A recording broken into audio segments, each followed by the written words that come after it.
بسم اللہ الرحمن الرحیم۔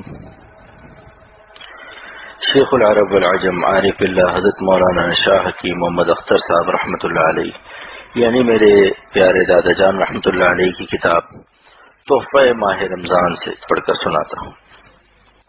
تحفہ ماہ رمضان۔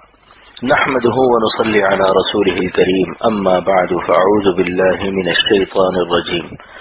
بسم الله الرحمن الرحيم۔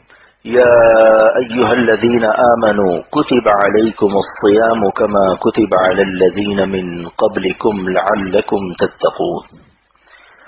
روزے کی فرضیت میں شان رحمت کا ظہور۔ اللہ سبحانہ وتعالی نے رمضان کی فرضیت کو کس طرح سے بیان فرمایا، یہ بھی اللہ کے اللہ ہونے کی دلیل ہے کہ وہ حاکم محض نہیں ہے، ارحم الراحمین بھی ہے۔ جو حاکم ہوتا ہے وہ تو ماشاءاللہ کی سی بات کرے گا کہ روزہ رکھنا پڑے گا، خبردار کھال کھچوا دوں گا، بھوسا بھروا دوں گا، لیکن اللہ سبحانہ و تعالیٰ نے کتنے پیارے انداز میں فرمایا کہ ایمان والو تم پر روزہ فرض کیا جاتا ہے، کما کتب علی الذین من قبلکم، گھبرانا مت، تم سے پہلے بھی روزہ فرض تھا، پہلے انسانوں نے بھی روزہ رکھا ہے، یعنی کوئی نئی چیز نہیں ہے۔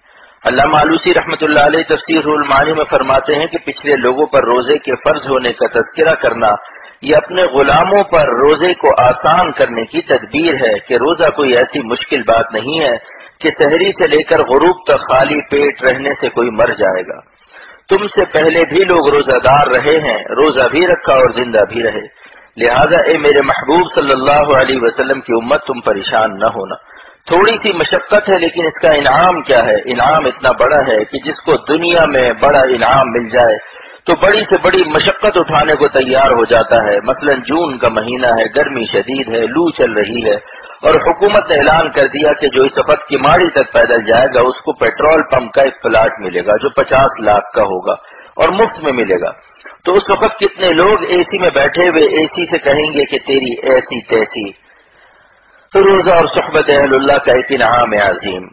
تو اللہ تعالیٰ نے روزے کا انعام بیان فرمایا لعلکم تتقون، تاکہ تم روزے کی برکت سے میرے دوست بن جاؤ گے، ولی اللہ بن جاؤ گے، صاحب تقوی بن جاؤ گے، میں تمہاری غلامی پر اپنی دوستی کا تاج رکھ دوں گا۔ اور یہی انعام اللہ تعالیٰ نے اللہ والوں کے پاس بیٹھنے والوں کے لیے رکھا ہے۔ یا ایھا الذین آمنوا اتقوا اللہ، اے ایمان والو تقوی اختیار کرو، یعنی میرے دوست بن جاؤ، کیونکہ ان اولیاؤہ الا المتقون، متقی ہی میرے دوست ہے مگر تقوی مشکل ہے۔ اس کو آسان کرنے کے لیے وکونوا مع الصادقین نازل فرمایا کہ اہل تقوی کی صحبت میں رہو، جیسی صحبت میں آدمی رہتا ہے ویسے ہی ہو جاتا ہے۔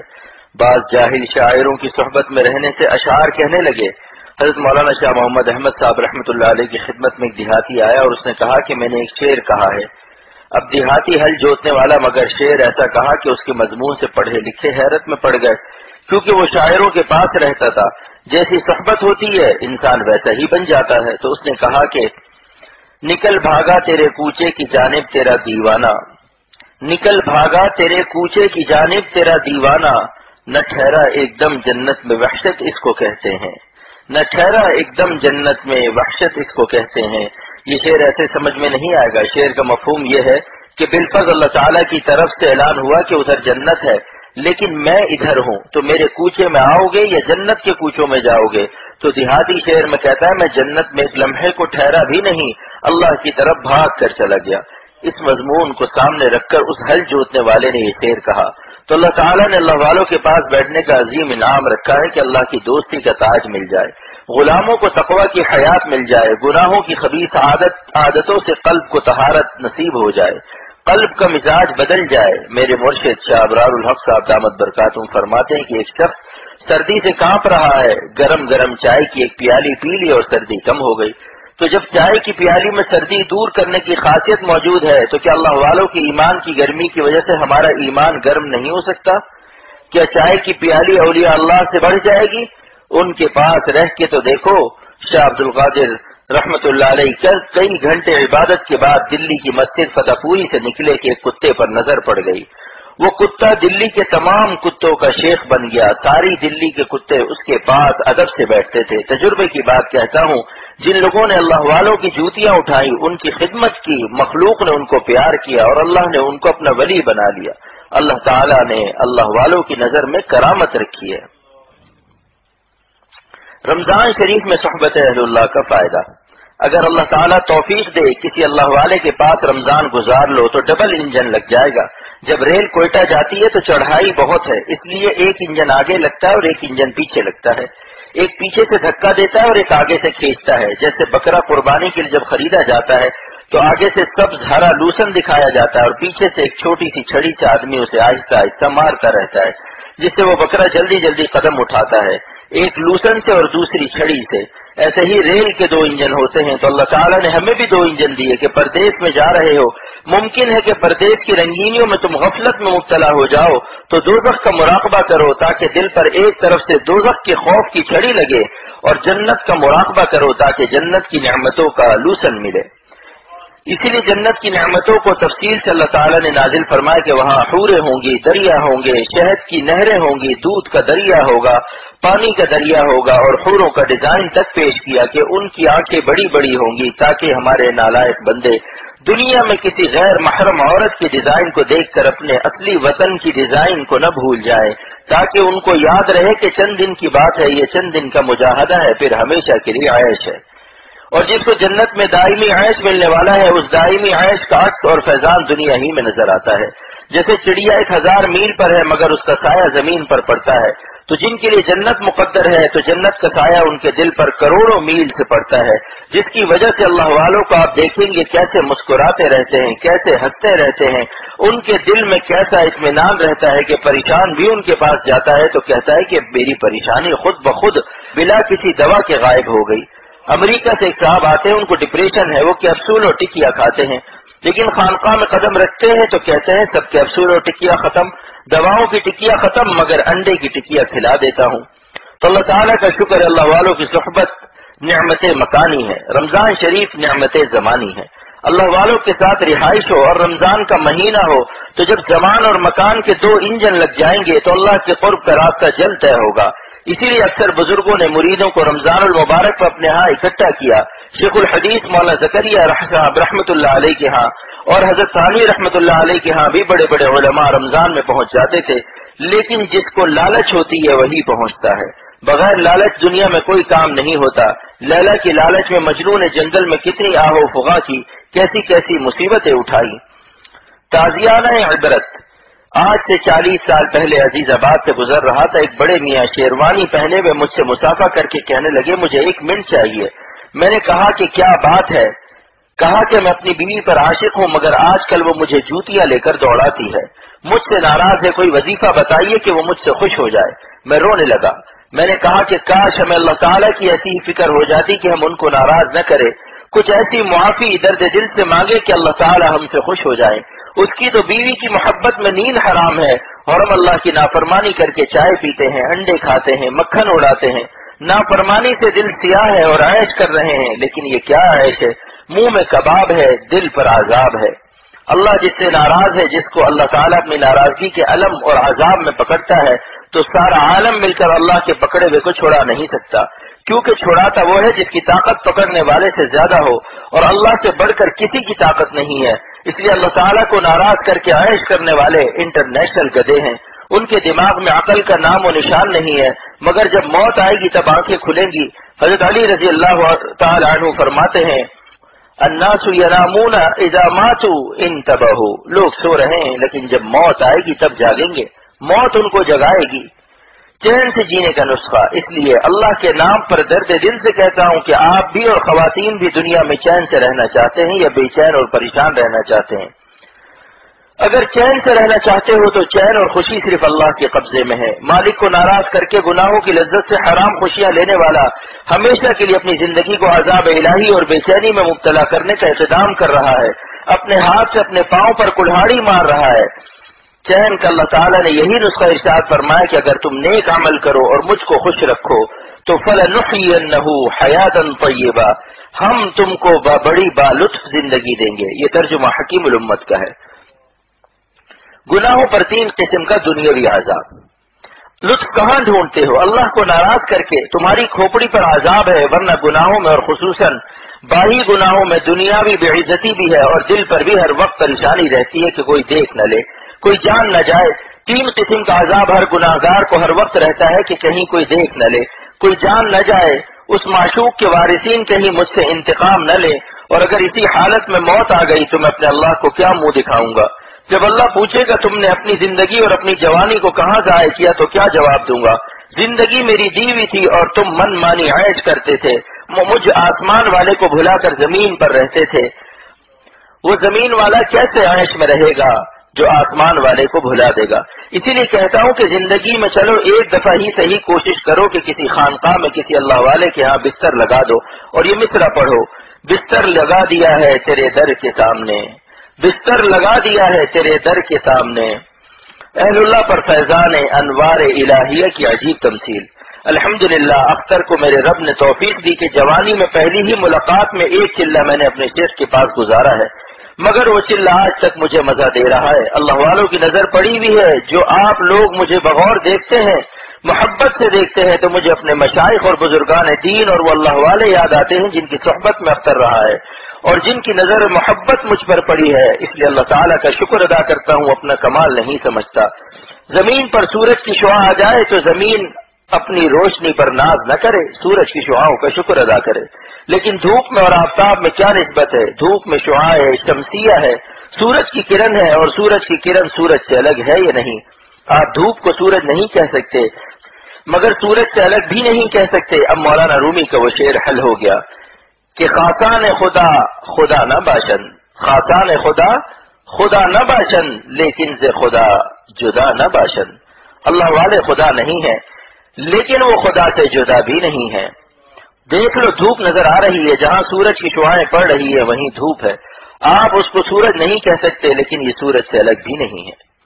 ابھی سورج ہٹ جائے تو دھوپ بھی ختم ہو جائے گی. تو اللہ والے اللہ نہیں ہے, ان کو اللہ کہنا کفر ہے, شرک ہے, لیکن وہ اللہ سے جدا بھی نہیں ہے.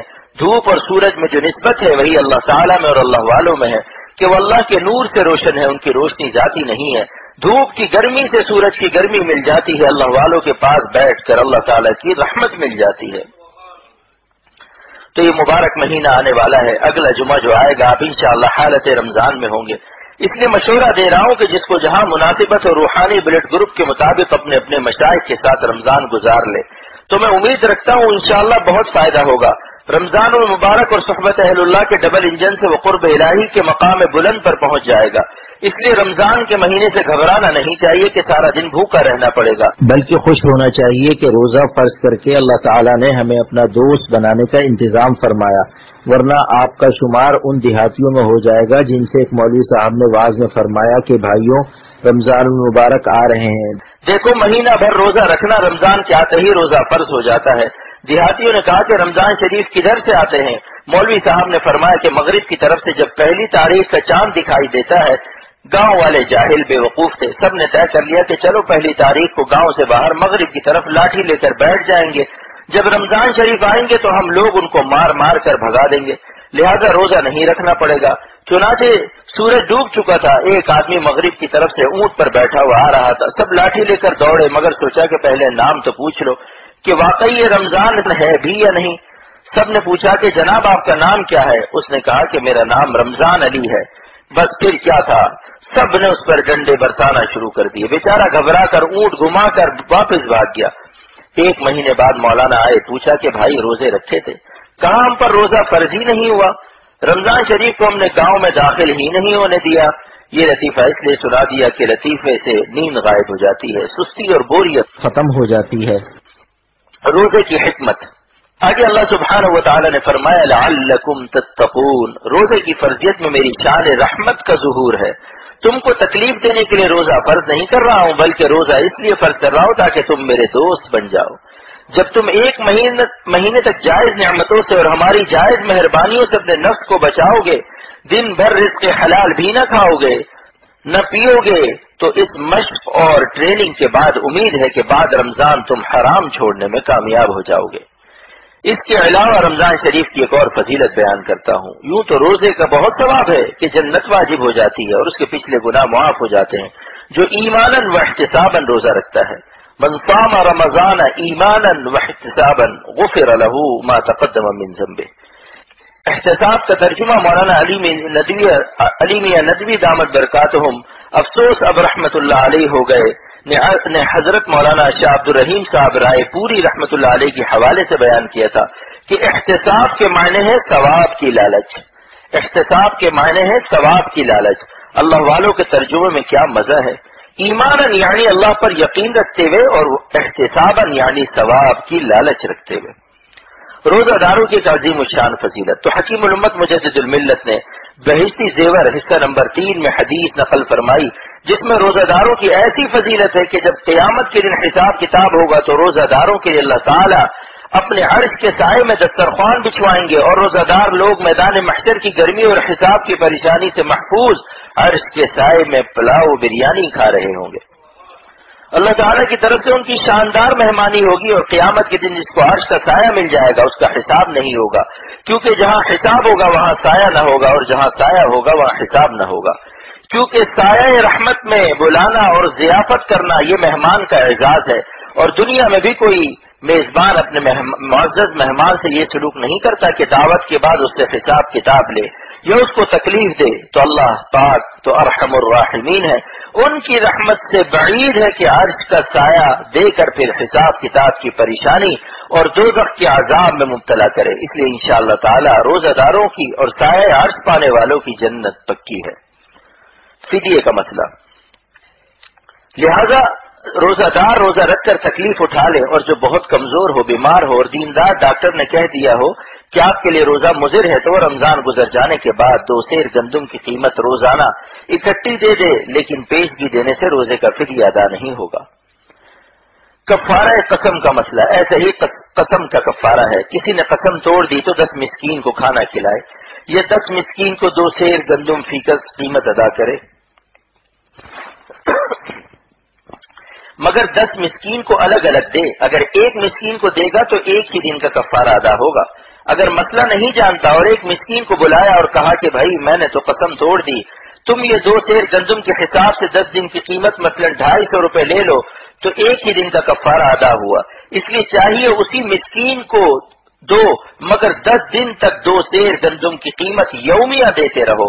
اگر آپ کو جلدی ہے ایک ہی دن میں کفارہ دینے کا شوق ہے تو 10 مسکین کو تلاش کر لو. اگر مسکین نہ ملتے ہو تو کسی متقی عالم کے مدرسے میں جو شریعت کے مطابق کفارہ ادا کرے گا.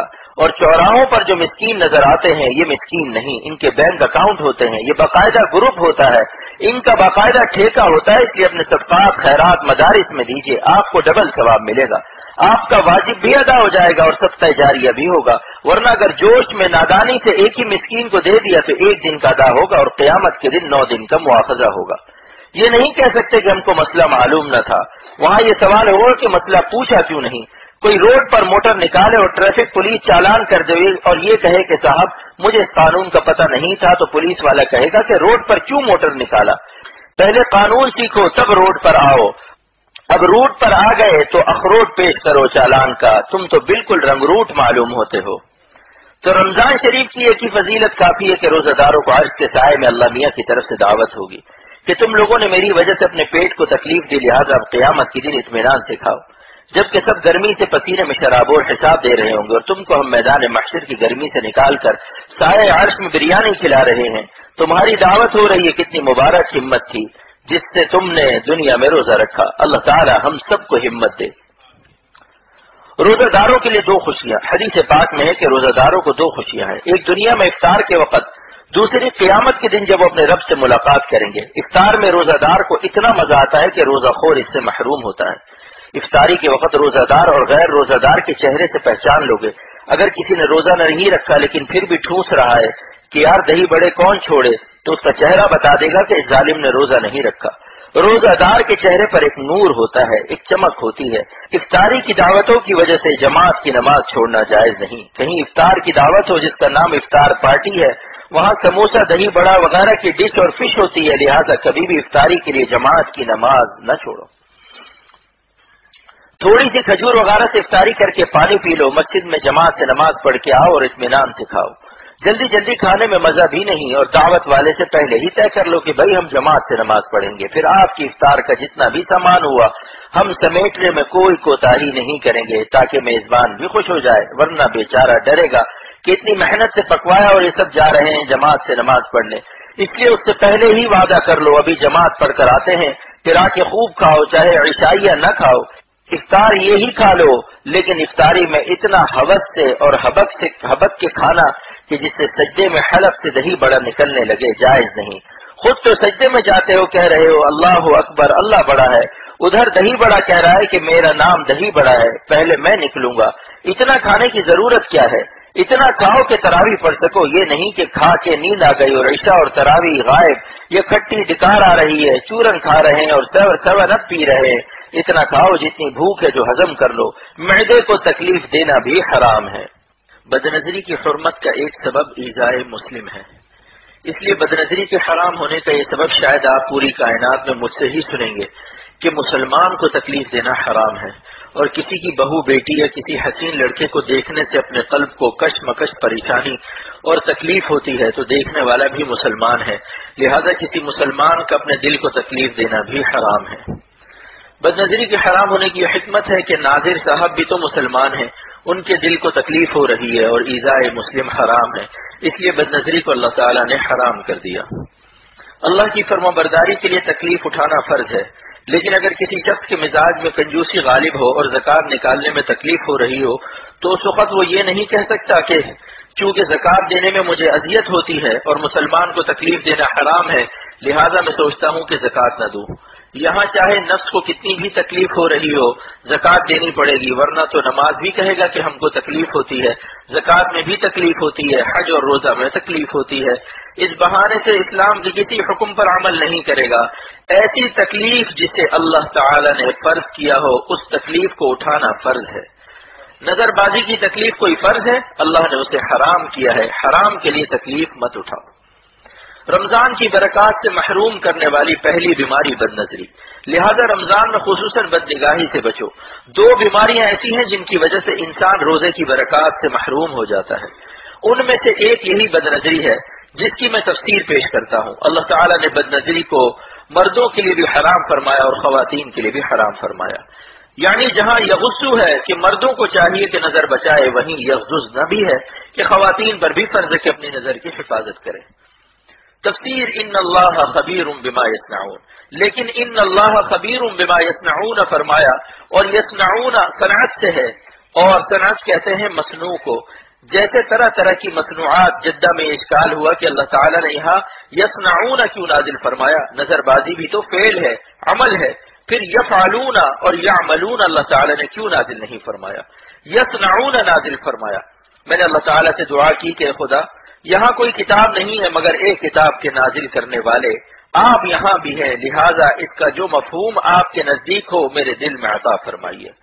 فوراً دل میں اللہ تعالیٰ نے عطا فرمایا۔ پھر یہاں کراچی آ کر تفسیر روح المعانی دیکھی تو جدہ میں جو مضمون دل میں عطا ہوا تھا وہی تفسیر روح المعانی میں ملا کہ نظر باز کے چہرے کے مختلف ڈیزائن بنتے ہیں، کبھی اوپر دیکھتا ہے، کبھی نیچے دیکھتا ہے، کبھی دائیں دیکھتا ہے، کبھی بائیں، کبھی آگے، کبھی پیچھے، اور اس طرح اس کے چہرے کے مختلف ڈیزائن اور صنعتیں بنتی رہتی ہیں۔ تو اللہ تعالیٰ نے فرمایا ان اللہ خبیر بما یصنعون، کہ ہم تمہاری مختلف قسم کی صنعتوں کو اور چہرے کی مصنوعات اور بناوٹوں کو دیکھتے رہتے ہیں، کہ تمہاری آنکھیں کبھی نیم باز ہوتی ہیں، آدھی کھلی اور آدھی بند مارے شرم کے، اور کبھی بہت زیادہ کھلی ہوں گی، کبھی گوشے سے دائنی طرف دیکھے گا، کبھی بائیں طرف، کبھی کالا چشمہ لگا کر دیکھے گا تاکہ کسی کو پتہ نہ چلے کہ بڑے میاں کدھر دیکھ رہے ہیں۔ تو علامہ آلوسی نے اس کی 4 تفسیریں پیش کی جو میں علماء دین کے لیے پیش کرتا ہوں، کیونکہ اس مجموعے میں علماء بھی تشریف لاتے ہیں۔ پہلی تفسیر ان اللہ خبیر باجالۃ النظر، نگاہوں کو گھما گھما کے تمہارا حسینوں کو دیکھنا اللہ اس سے باخبر ہے۔ موٹر سائیکل سے جا رہے ہیں اور اسٹاپ پر پیچھے دیکھ رہے ہیں، آنکھوں سے دیکھا ہے۔ یہ واقعہ میرا خود اپنا چشم دید ہوا۔ موٹر سائیکل پر جا رہے ہیں اور ٹریفک چل رہا ہے کہ کوئی شکل نظر آ گئی تو اب بار بار مڑ مڑ کر دیکھ رہا ہے، اسی لیے ایکسیڈنٹ ہو جاتے ہیں، کتنی جانیں ختم ہو گئیں۔ حسن نے کتنوں کو قتل کر دیا مگر قصور عشق ظالم کا ہوتا ہے۔ کیا کوئی حسین کہتا ہے کار چلاتے ہوئے مڑ مڑ کے مجھے دیکھتے جاؤ؟ نظر بازی سے کتنے ایکسیڈنٹ میں مر گئے اور کتنے ایک ہی نظر میں پاگل ہو گئے۔ زندگی بھر اس حسین کے عشق سے چھٹکارا نہیں ملا، لاکھ لا حول پڑھ کر چھٹکارا مگر چھٹکارا نہیں ملا۔ نظر کی لعنت بہت خطرناک چیز ہے، دل کا قبلہ ہی بدل جاتا ہے۔ نماز میں کہے گا منہ میرا طرف کعبہ شریف کے، مگر دل کے سامنے شیطان اسی حسین کا فیچر رکھے گا۔ یہ شیطان بہت بڑا ٹیچر ہے اور چیٹر بھی ہے۔ تو ان اللہ خبیر باجالۃ النظر، یہ تفسیر المعانی کا درس دے رہا ہوں، مختلف زاویوں سے، مختلف آفاق و اطراف، مختلف اکناف، امکان اور مختلف ابواب میں تمہاری نظر کے گھمانے سے اللہ باخبر ہے۔ دوسری تفسیر کیا ہے؟ ان اللہ خبیر باستعمال سائر الحواس، بد نظری میں تم جو اپنے تمام حواس استعمال کرتے ہو اللہ اس سے بھی باخبر ہے، کہ پہلے تم قوت باصرہ یعنی نظر خراب کرتے ہو، اس کے بعد پھر تم اس کی بات سننا چاہتے ہو، پھر اس سے بات کرنا چاہتے ہو، یعنی تم اپنے پانچوں حواس استعمال کرتے ہو، قوت باصرہ، قوت سامعہ، قوت شامہ، قوت لامسہ، قوت ذائقہ، تمہارے سارے حواس خراب ہو جاتے ہیں، مگر سبب اول وہی نظر بازی ہے۔ نہ دیکھو نہ ان میں دل اٹکے، نہ لٹکے، نہ تمہاری کمر مٹکے، ان سے دل نہ لگاؤ۔ دنیا میں ہوں دنیا کا طلبگار نہیں ہوں، دنیا میں ہوں دنیا کا طلبگار نہیں ہوں، بازار سے گزرا ہوں خریدار نہیں ہوں۔ نفس ایک مہینے کا معاہدہ، نظر بچانے پر انعام حلاوت ایمانی ہے کہ تم کو ایمان کی مٹھاس مل جائے گی، یعنی لیلا سے نظر کو بچایا اور مولا کو پایا۔ تو رمضان میں اللہ کے نام پر گزارش کرتا ہوں کہ ایک مہینے کا وعدہ کر لو، نفس سے معاہدہ کر لو، پورے مہینے بد نظری نہیں کریں گے، ایک مہینے کی ٹریننگ ہے، روزے کا بھی احترام ہے۔ کہتے ہیں کہ پیٹ میں پڑا چارہ تو اچھلنے لگا بیچارہ، تمہارے پیٹ میں چارہ بھی نہیں اور پھر بھی اچھل رہے ہو۔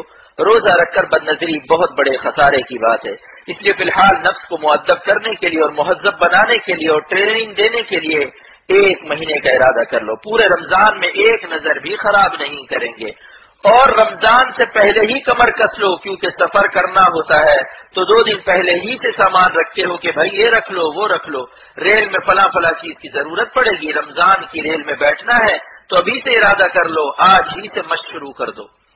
تیسری تفسیر کیا ہے؟ ان اللہ خبیر بتحریک الجوارح، اور اللہ باخبر ہے تمہارے اعضائے بدن کے متحرک ہو جانے سے۔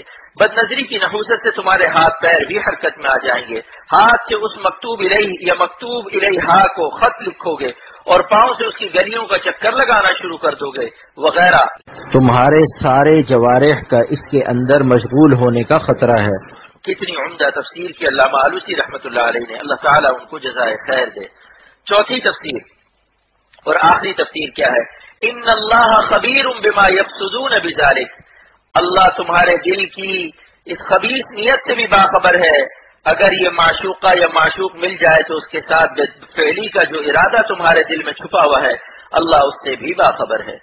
اس بد نظری سے مقصود صرف نظر بازی نہیں، حسینوں کا فرسٹ فلور مقصود نہیں ہے، خالی گال اور کالے بال مقصود نہیں ہے، ناپ کے نیچے حرام کاری اور بدماشی کی تمہاری نیت سے اللہ تعالیٰ فرماتے ہیں کہ ہم باخبر ہیں۔ دنیا میں جن ممالک میں بے پردگی عام ہے وہاں زنا عام ہے، شراب اور بے پردگی یہ 2 چیزیں زنا کے خاص اسباب ہیں۔ ایک امریکن لڑکے نے پوچھا کہ گانا شریعت میں کیسا ہے؟ میں نے کہا حرام ہے۔ اس نے کہا کیوں؟ میں نے کہا گانا سننے سے زنا کا تقاضا پیدا ہوتا ہے، الغناء رقیۃ الزنا۔ تو اس نے کہا آل رائٹ، یعنی بالکل صحیح ہے، جب ہم گانا سنتے ہیں تو ہمارے دل میں زنا کے بہت زیادہ تقاضے شروع ہو جاتے ہیں۔ گانے سے مراد ایسے اشعار ہیں جن میں دنیاوی محبوبوں کی محبت کے مضامین ہو، یہ ساز و موسیقی ہو، اللہ اور رسول کی محبت کے اشعار جن میں ساز موسیقی نہیں ہوتی مستثنیٰ ہے، ان کا نام جو گانا رکھے وہ بے وقوف ہے۔ برکات رمضان سے محروم کرنے والی دوسری بیماری غیبت، برکات رمضان سے محروم کرنے والی دوسری بیماری غیبت۔ اب دوسرا مرض جو رمضان میں بہت زیادہ مضر ہے غیبت ہے۔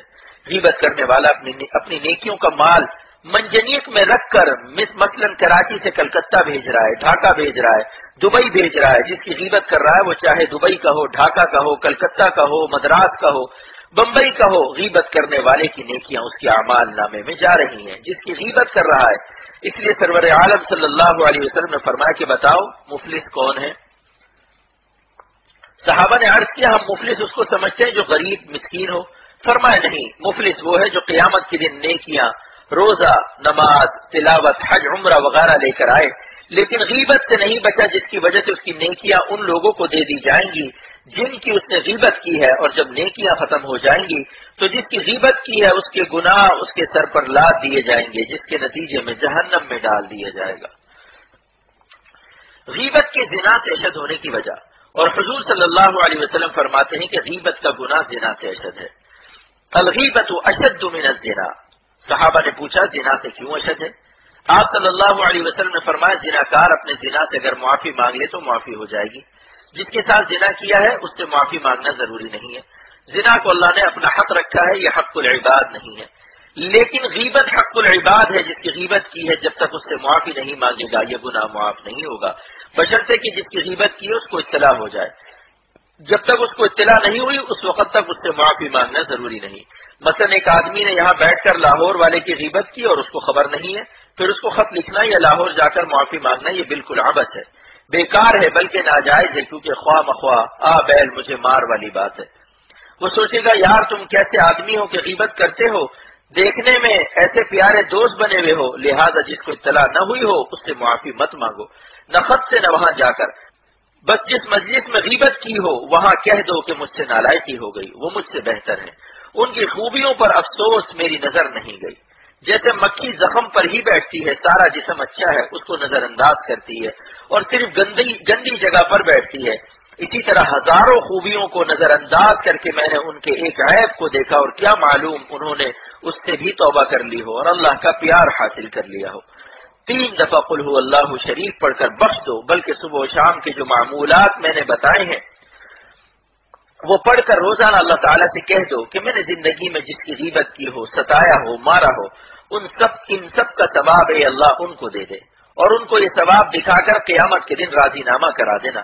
ماں باپ کو بھی اس میں شامل کر لو، بزرگوں کا اس میں اختلاف ہے کہ ثواب تقسیم ہو کر ملے گا یا ہر ایک کو پورا ملے گا۔ مثلا 3 دفعہ قل هو اللہ کا ثواب اگر 100 آدمی کو بخشا، کیا 100 حصہ لگے گا، بانٹا جائے گا، تقسیم ہوگا؟ مگر حاجی صاحب رحمۃ اللہ علیہ کی تحقیق یہی ہے جس کو حکیم الامت نے نقل کیا ہے کہ ثواب تقسیم نہیں ہوگا، سب کو برابر ملے گا۔ سورہ یاسین شریف پڑھ کر بخشو تو 10 قرآن پاک کا ثواب، اور 3 دفعہ قل هو اللہ شریف پڑھ کر بخشو تو 1 قرآن پاک کا ثواب ہر ایک کو پورا پورا ملے گا، چاہے بے شمار آدمیوں کو بخشو، اور اللہ تعالیٰ کی رحمت اور فضل سے یہ قریب ہے۔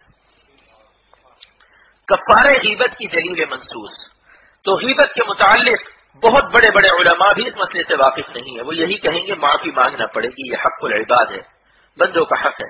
لیکن حکیم الامت کا یہ مضمون الظرائف والطرائف میں نے خود پڑھا ہے کہ جس کی غیبت کی ہے جب تک اس کو اطلاع نہ ہو اس سے معافی مانگنا واجب نہیں ہے، بلکہ بعض وجہ سے جائز بھی نہیں ہے، کیونکہ اس سے اس کا دل برا ہوگا کہ یار تم اچھے خاصے دوست بن کر میری غیبت کر رہے تھے، تو یہ اذیت پہنچانا ہوگا کیونکہ اس کو تو معلوم ہی نہیں تھا کہ میری غیبت کی گئی ہے، لہذا جب تک اطلاع نہ ہو اس سے معافی مانگنا واجب نہیں، بلکہ مندرجہ بالا طریقے سے اس کی تلافی کرنا کافی ہے، اور اس کی دلیل یہ حدیث ہے ان من کفارۃ الغیبۃ ان تستغفر لمن اغتبته تقول اللهم اغفر لنا وله۔ غیبت کا کفارہ یہ ہے کہ جس کی غیبت کی ہے اس کے لیے استغفار کرے۔ محدثین نے لکھا ہے یہ اسی صورت میں ہے جب اس کو اطلاع نہ ہو یا اس کا انتقال ہو گیا ہو، ہاں اگر اطلاع ہو گئی تو اب اس سے معافی مانگنا واجب ہے، جب تک معافی نہیں مانگو گے یہ گناہ معاف نہیں ہوگا۔ اس کو میں جب بیان کرتا ہوں تو بڑے بڑے علماء میرا شکریہ ادا کرتے ہیں۔ خون کے رشتوں میں کون لوگ شامل ہیں؟ ایسے ہی ایک مسئلہ اور بھی ہے کہ شریعت میں ساس سسر اور برادران نسبتی یعنی بیوی کے بھائی وغیرہ یہ سب خون کے رشتوں میں شامل ہیں۔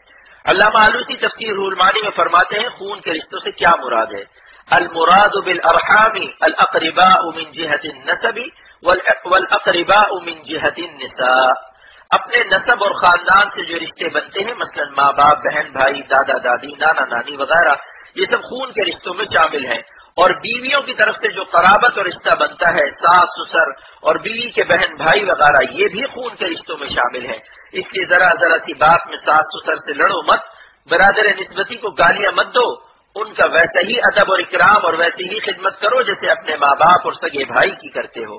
جہاں بھی میں نے یہ مسئلہ بیان کیا علماء دین نے مجھے جزاک اللہ کہا، اور اسی محراب میں بیان کیا تو پاکستان کے ایک بہت بڑے عالم نے فرمایا کہ آج میرے علم میں اضافہ ہوا، اور بنگلہ دیش میں بھی جہاں جہاں بیان کیا تو علماء نے کہا ہم نے زندگی بھر حدیث و تفسیر پڑھائی لیکن آج ہمارے علم میں اضافہ ہوا۔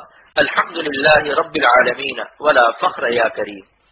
قرآن پاک میں غیبت کی حرمت کا عجیب عنوان، اللہ تعالیٰ نے کس عنوان سے ہم کو غیبت سے نفرت دلائی ہے کہ طبیعت میں اگر ذرا سلامتی ہو تو کبھی کوئی غیبت نہ کرے۔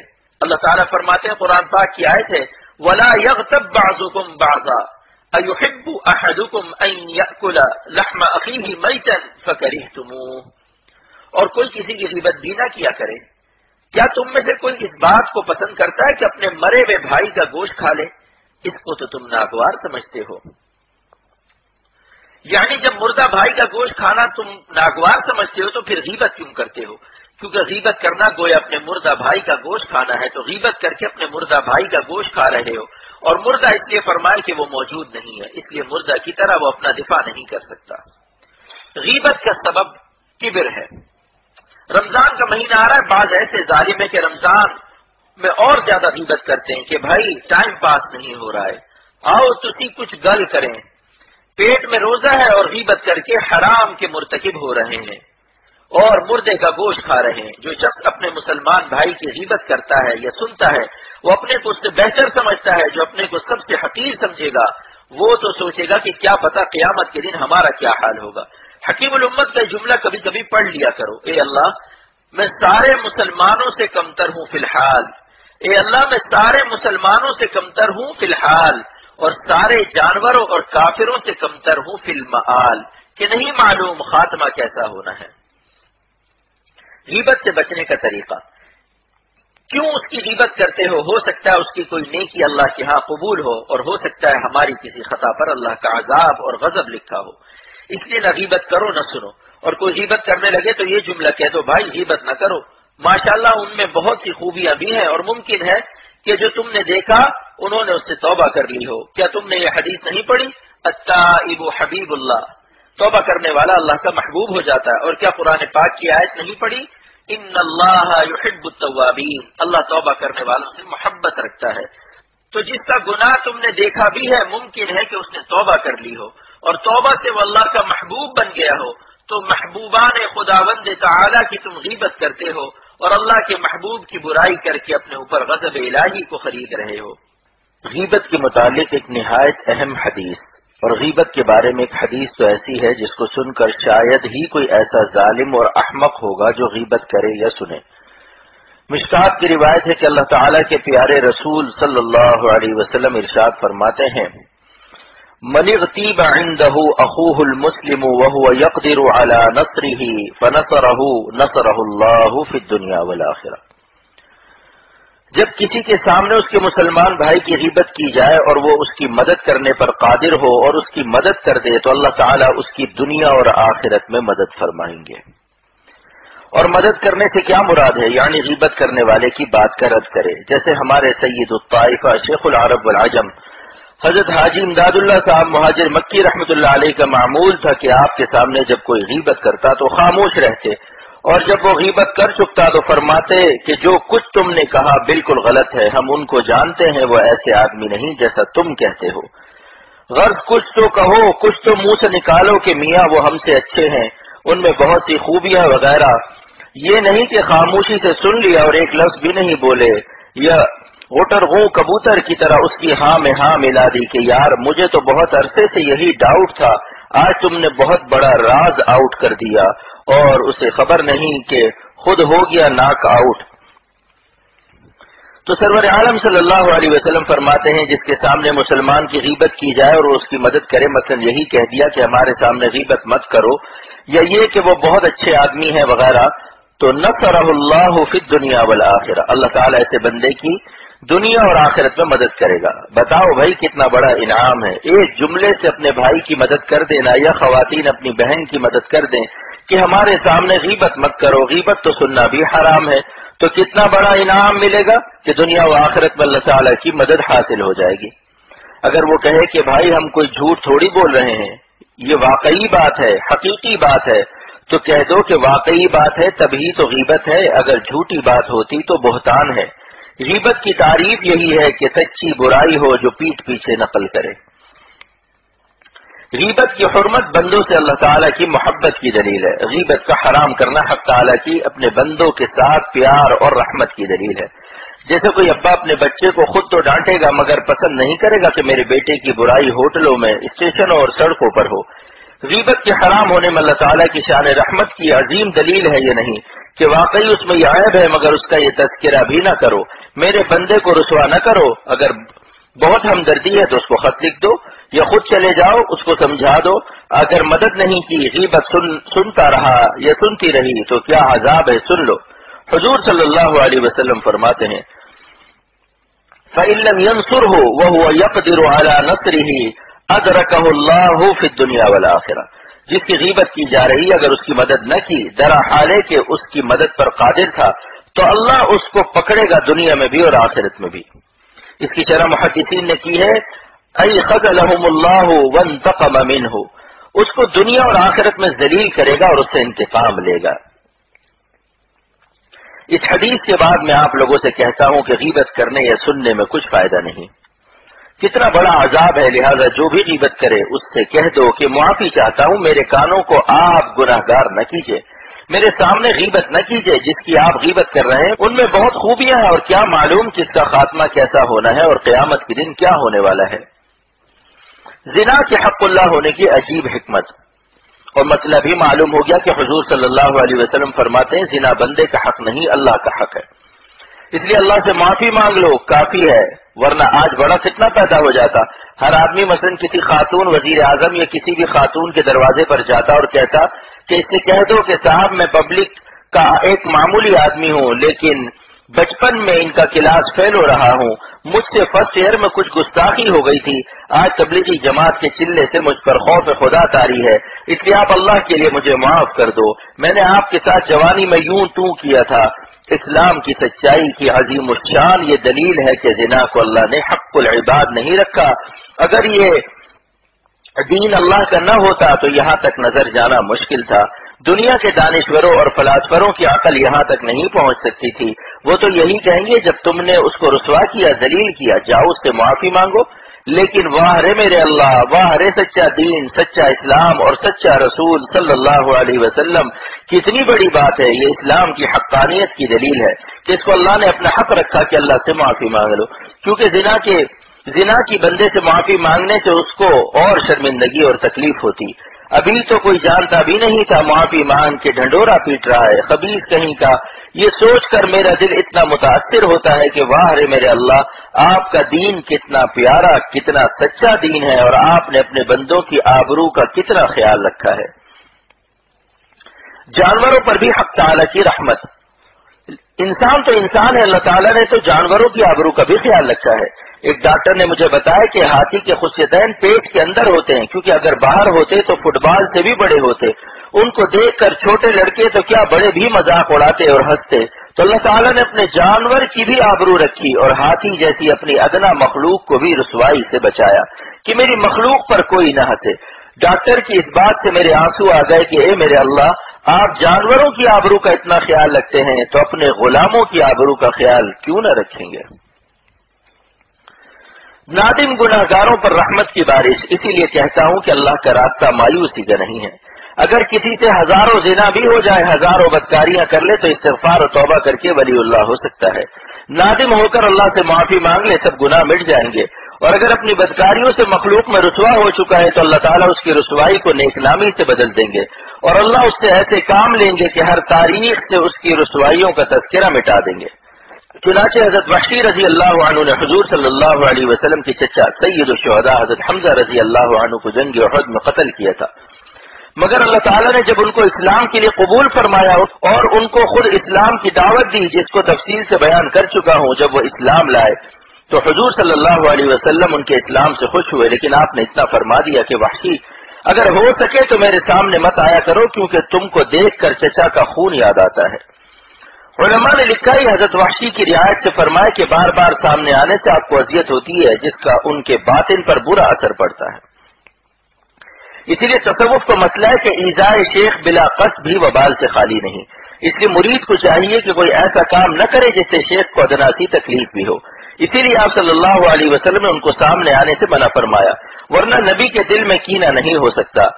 بشری تاثر ہوتا ہے جس میں کوئی مذائقہ نہیں.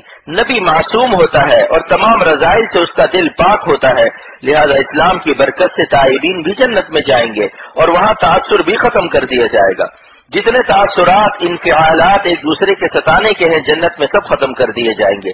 یاد بھی نہیں آئے گا کہ اس سے کیا تکلیف پہنچی تھی، ورنہ اگر موذی کو دیکھ کر تکلیف ہوتی تو جنت جنت نہ رہتی.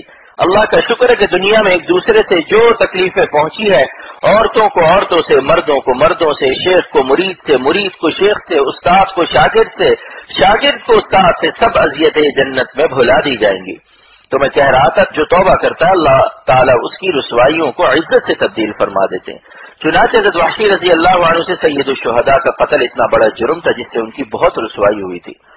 اللہ تعالیٰ نے اس کی تلافی اس طرح فرمائی کہ ان کے ہاتھوں مسیلمہ کذاب کو قتل کرا دیا، جس سے ان کی ذلت عزت سے تبدیل ہو گئی. اور مسیلمہ کو قتل کرنے کے بعد حضرت وحشی رضی اللہ عنہ نے فرمایا قتلت فی جاہلیتی خیر الناس وقتلت فی اسلامی شر الناس تلک بتلک، یعنی میں نے اپنی جاہلیت کے زمانے میں بہترین انسان کو قتل کیا اور اپنے اسلام کے زمانے میں بدترین آدمی کو قتل کیا، پس یہ اس کا کفارہ ہے.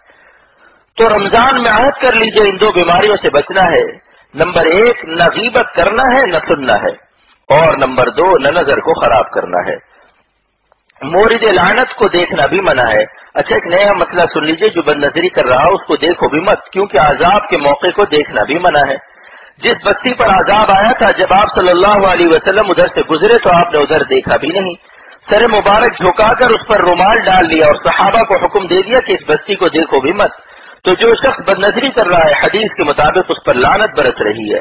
لعن اللہ الناظر والمنظور الیہ، نبی کی بد دعا ہے کہ اللہ ایسے شخص پر لعنت فرما جو بد نظری کرے اور جپنے کو بد نظری کے لیے پیش کرے.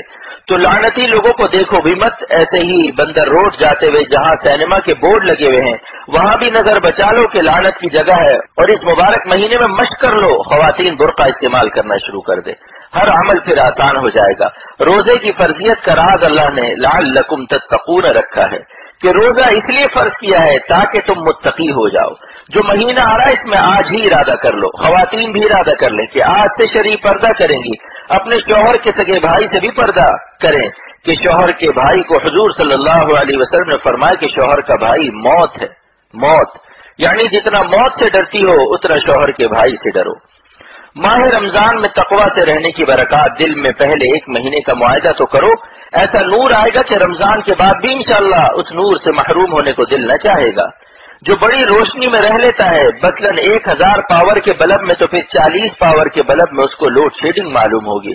بس 1 مہینہ تقویٰ کے بڑے بلب میں رہ لو، 1 مہینے کے لیے نفس کو آسانی سے منا لو کہ بھائی معاہدہ کرتے ہیں کہ نہ بد نظری کریں گے، نہ جھوٹ بولیں گے، نہ غیبت کریں گے، اور خواتین یہ معاہدہ کر لیں کہ ہم 1 مہینے بے پردہ نہیں نکلیں گے، برقع سے نکلیں گے اور جھوٹ بھی نہیں بولیں گے، کسی کی غیبت بھی نہیں کریں گے، اور گھر میں VCR ٹیلی ویژن بھی نہیں چلنے دیں گے.